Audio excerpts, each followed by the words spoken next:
아주 오래전 인간은 하늘을 올려다보며 물었습니다. 저 위에 누가 있을까? 세상은 너무 거대했고 인간은 너무 작았죠. 번개가 치면 무서웠고 병에 걸리면 이유를 몰랐습니다.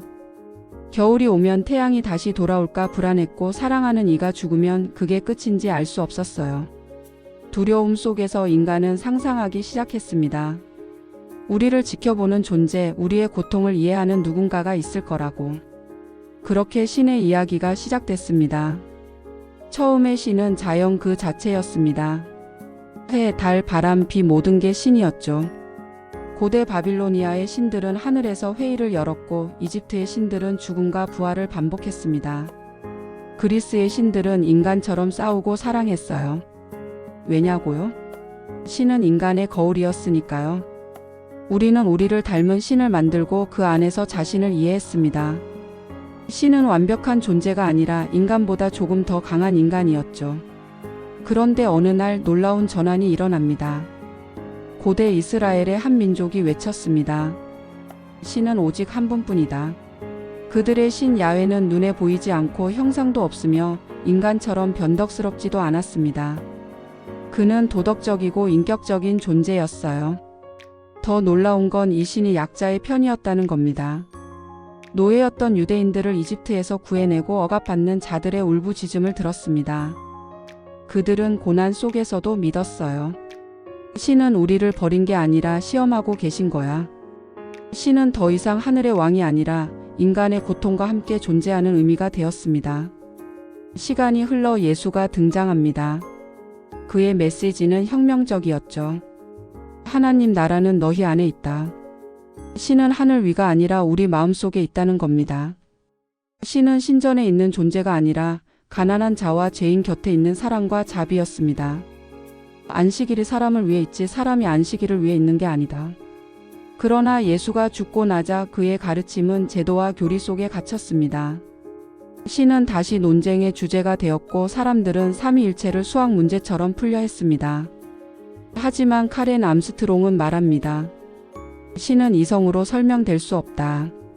신은 논리가 아니라 경험으로만 이해되는 존재라는 거죠. 7세기 아라비아 사막에서 또 다른 목소리가 울립니다. 무함마드는 외쳤어요. 신은 하나뿐이며 자비롭고 공평하다.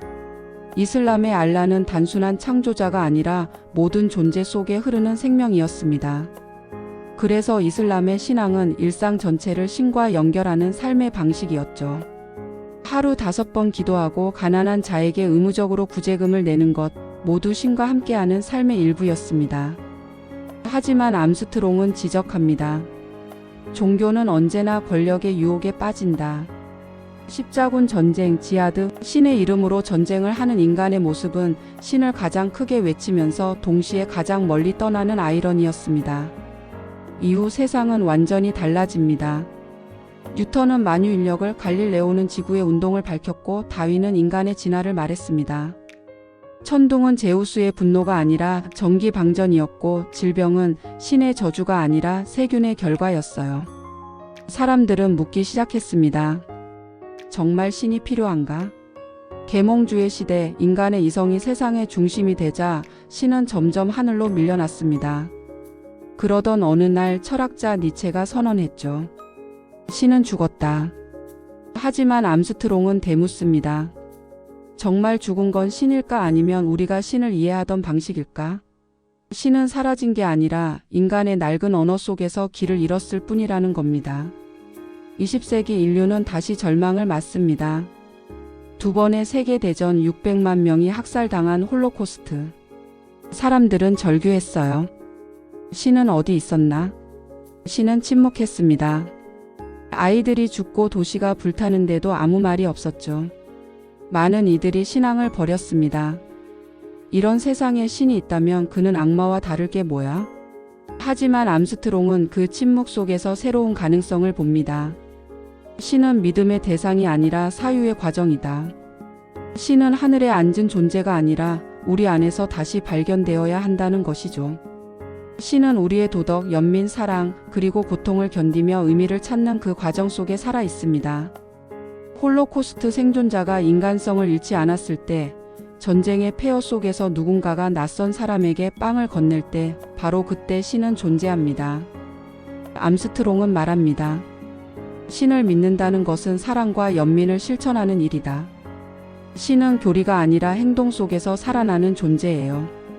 우리가 길에서 쓰러진 사람을 외면하지 않을 때, 세상의 부조리 속에서도 정의를 포기하지 않을 때, 절망 속에서도 희망을 붙잡을 때, 그때 신은 우리 안에 있습니다. 결국 신의 역사는 신에 관한 책이 아닙니다. 인간에 관한 책이죠. 수천 년 동안 우리가 어떻게 두려움을 극복하고 고통 속에서도 의미를 찾아왔는가에 대한 기록입니다. 신은 인간의 상상에서 태어났지만 그 상상은 헛되지 않았습니다. 신은 우리가 세상을 이해하고 자신을 초월하기 위해 만든 가장 깊은 상징이며 여전히 붙잡고 싶은 궁극의 의미입니다. 암스트롱은 말합니다. 신은 사라진 게 아니라 우리가 아직 새롭게 발견하지 못했을 뿐이다. 그래서 오늘 당신에게 묻고 싶습니다. 신은 당신에게 어떤 의미인가요? 하늘 위의 존재인가요? 아니면 마음속 조용한 목소리인가요? 신을 믿지 않아도 괜찮습니다. 하지만 의미를 잊는다면 우리는 세상을 바라볼 눈마저 잃게 될지도 모릅니다. 결국 신의 역사는 우리가 끊임없이 의미를 찾아가는 인간의 역사입니다. 이 영상이 도움이 되셨다면 구독과 좋아요 부탁드릴게요. 감사합니다.